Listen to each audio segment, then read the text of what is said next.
What is it that makes blues music sound so different from European music? Let's take the key C major. Now we've pitched that beginning on the note C. We could have pitched it anywhere. We recognise that sequence of notes as Do, Re, Mi, Fa, Sol, La, Ti, Do, and it's distinctively European. If I was to play the simplest of tunes using that scale, we could try something like this.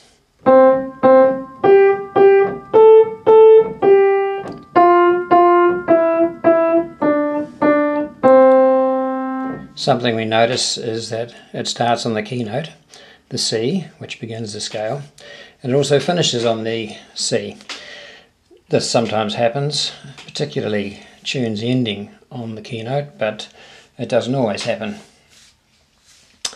But we also notice that the notes within the tune all fall in the C scale, the C major scale. Now let's contrast that distinctively European sound with something else.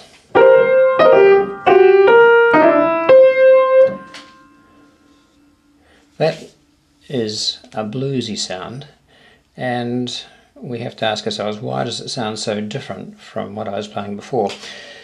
The answer lies in the extra notes that I've put in. You'll notice now that I've been using some black notes.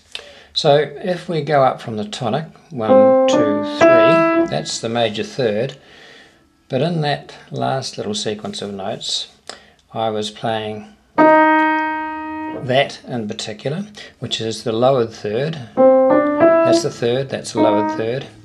I was also playing the lowered fifth, 2, 3, 4, 5, that's the fifth, that's the lowered fifth. And I was also playing the lowered seventh, 1, 2, 3, 4, 5, 6, 7, and that's the lowered seventh. So those three notes, often called the blue notes, they are the flattened third, the flattened fifth, and the flattened seventh. They are what gives the blues its distinctive sound. Now there are lots of other things as well to do with rhythm, syncopation, that kind of thing, but in terms of the notes that are played, those blue notes have a lot to answer for in accounting for why blues sounds as it does. The lowered third tends to replace the major third.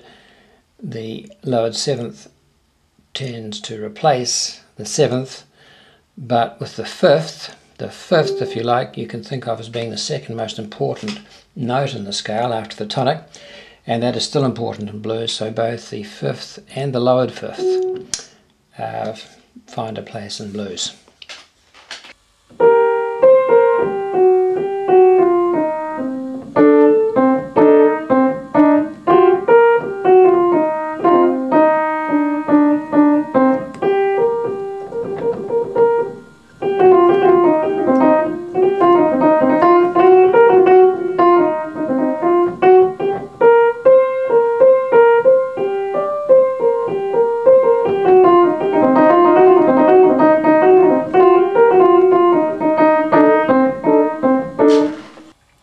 Let's transfer this to the harmonica now. If I take an appropriate harmonica, I can find the same keynote C. There it is there. And I can find the third. There it is there. But there is no flattened third in terms of a special reed in the way that on a piano I can play a particular key. However, I can get that lowered third by bending down. The sick cat syndrome, you might say.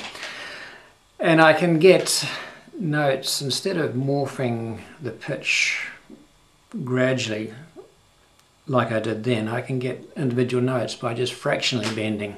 So there's the major third.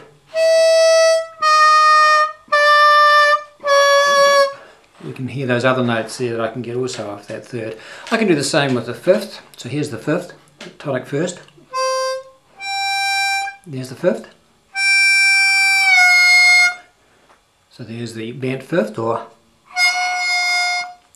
and I can get the seventh also. So those notes now are available, and make it easy to play blues on the harmonica. So we can get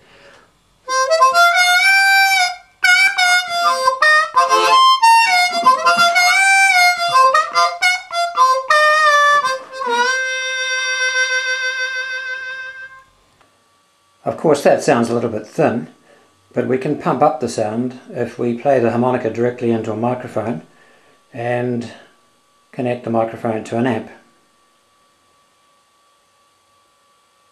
So, here we go, and this is the way we came in.